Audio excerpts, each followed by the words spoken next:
me into the light. Follow me into the light. Follow me into the light. Follow me. No, seriously, follow me into the light. Follow me. Come on. We're coming. Coming.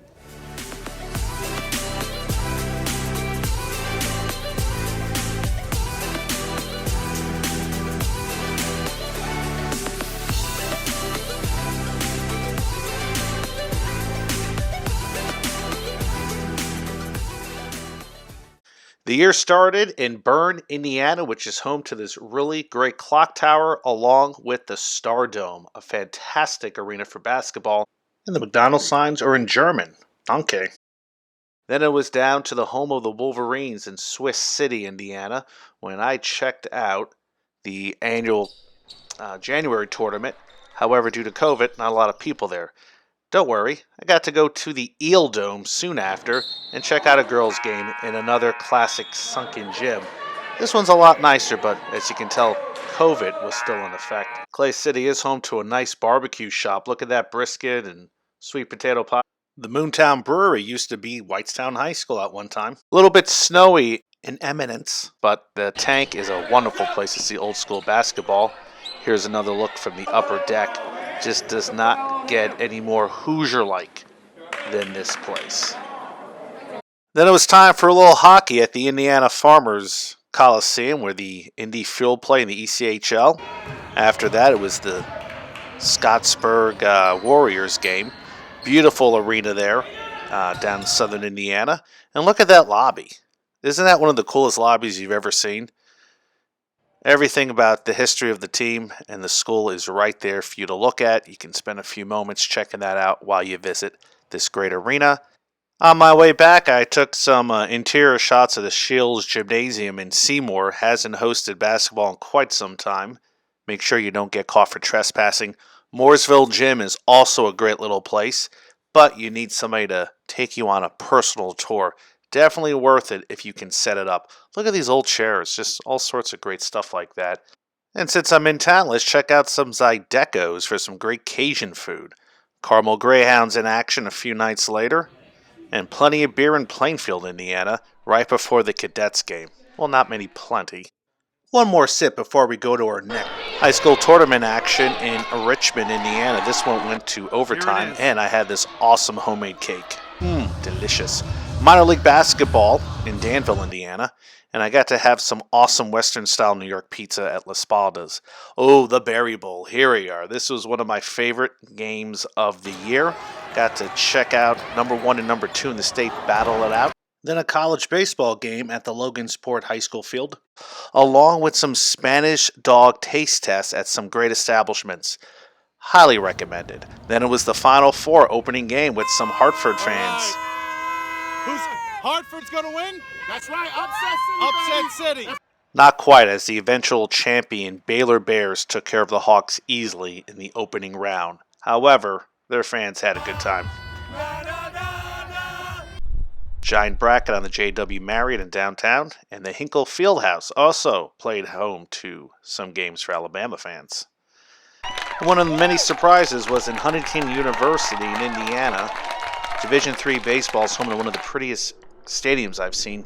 Fans get to sit on the hill, look through the trees, enjoy a baseball game for free, or you can pay $7 to watch from the stands. After that, it was time to spend some quality time with my niece and nephew. Aren't they adorable? Quack Daddy Donuts never disappoints at the office. And the Spiceland Gymnasium finally allowed me to come in and take a tour of the facility. Wonderful old school place. More baseball, Division III in Wabash, Indiana. Not a bad looking diamond, close to the action there. A little bit cold for the day. Another abandoned gym in Alamo. Didn't feel safe there, but there it is. Okay, terrific. Time for some NBA action at the Bankers Life Fieldhouse. Look at the COVID restrictions there for this game. Still had a nice time. College baseball is back in bloom with the Butler Bulldogs. Look how close you are to these guys. You can hear everything they say. Oh, delicious tacos, delicious gliders, get up! Lock Stadium in East Chicago is ready for its service. Prasco Park, free everything. Admission, food, ice cream, and tons of fun just outside of Cincinnati and Mason. Had a wonderful time there. Also had a great time at the opening ceremonies at the new Loeb Stadium in Lafayette, Indiana, home to the Aviators. Springfield Sliders in the house, even though they're going through a name to change right now. Stay tuned. Then it was off to Alton, Illinois for the inaugural season of the River Dragons in the Prospect League. Small little ballpark, built to make it a nice little place for the game. Then it was to an old standard in the Frontier League.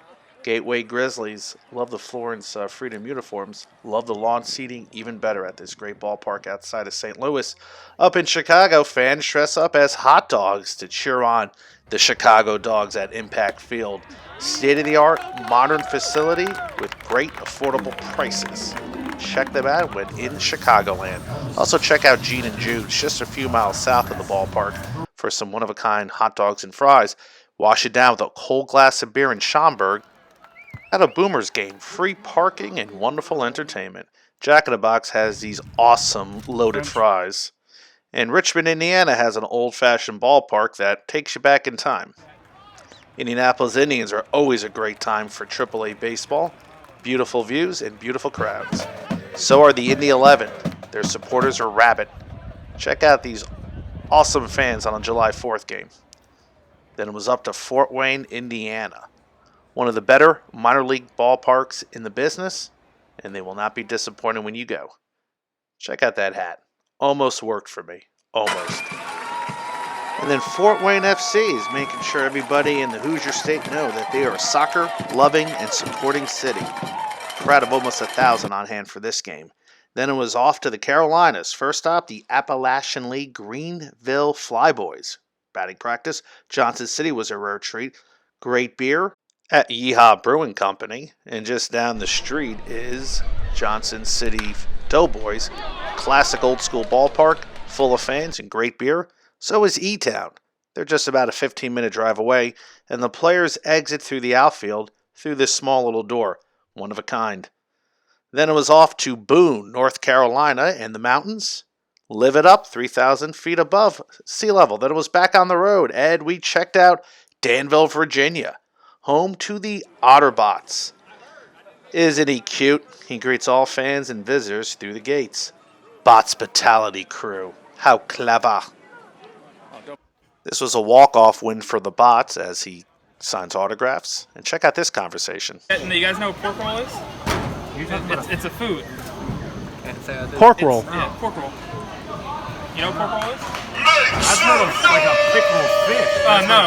Next day I was in Reidsville, North Carolina for a few hours. Then it was off to the Burlington Sock Puppets. What a wonderful time I had here. Everything about this stadium was amazing and wonderful, and I got to have my first Red Oak beer in almost a decade. It's as good as I remember. Otterbot fans razzing the Sock Puppets.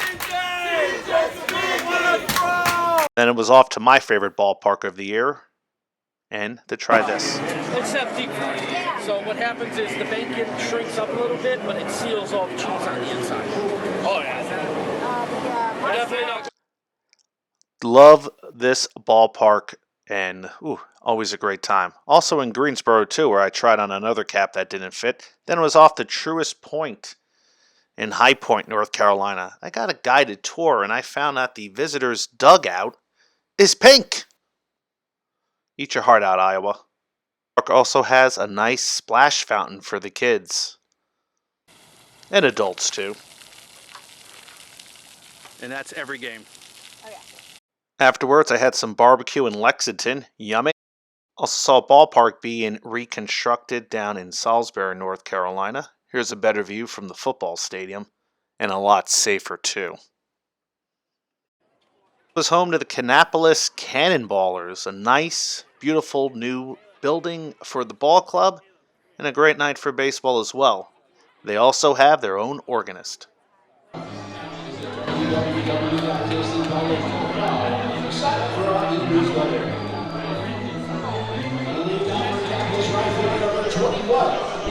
Then I saw my third walk-off win of the trip.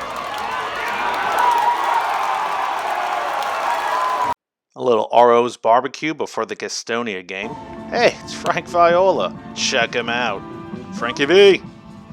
Then it was the Charlotte Knights Beautiful downtown views of the city. And me trying another hat on. Here's the night view in Charlotte. Just can't get any better. Then I checked out the UNC Charlotte football stadium before trying to get some beer at Birdsong Brewing Company. No luck. But I did luck out at historic Duncan Park in Spartansburg. Got harassed by a ketchup bottle. Had some Bone Jangles sausage biscuit on my way out. Took a self-guided tour at the home of the Tennessee Smokies. Never saw a game there. Had some bourbon later on somewhere in Lexington. Quite tasty. Had a slice of pizza from Goodfellas in Lexington. Very nice. Then it was off to FC Cincinnati to their brand new TQL Stadium. Cannot get any better than that from the inside and the outside. Indy 11 has a little secret sneaky view up on the upper deck. You get bird's eye views of everything around the area. I like it. Sixer sauce to wash it down. Thanks, Sean and Corey.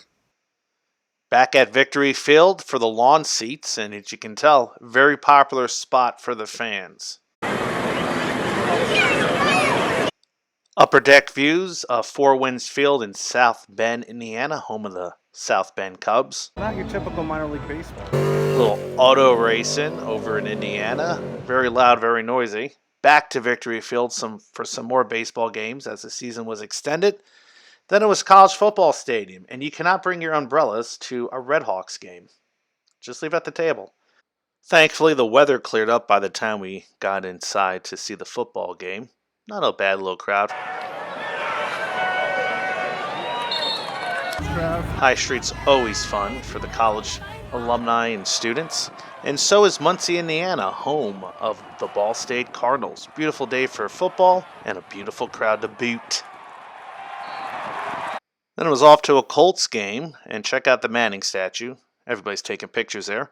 My dad's happy that Costa Rica won with the last-second goal in the World Cup qualifier. Then at SeatGeek Stadium, home to Chicago House. Not a lot going on. A lot was going on at Fiserv Forum, home of the Milwaukee Bucks. World champion Bucks.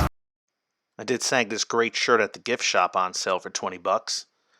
Unfortunately, the Milwaukee Art Museum was closed, but I was able to get a great video of it by the lake.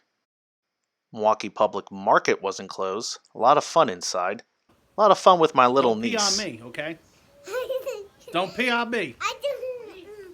And my little nephew. Ain't he cute? And that's it for 2021. I hope you enjoyed my look back at my adventures this year. And since you're checking this video out, hit the subscription button. I have at least 1 to 2 videos per week, and I'm going back on the road in 2022. So there'll be plenty of more where that came from. So until then, have a happy, safe, and friendly New Year, and we'll see you on the road. Take care.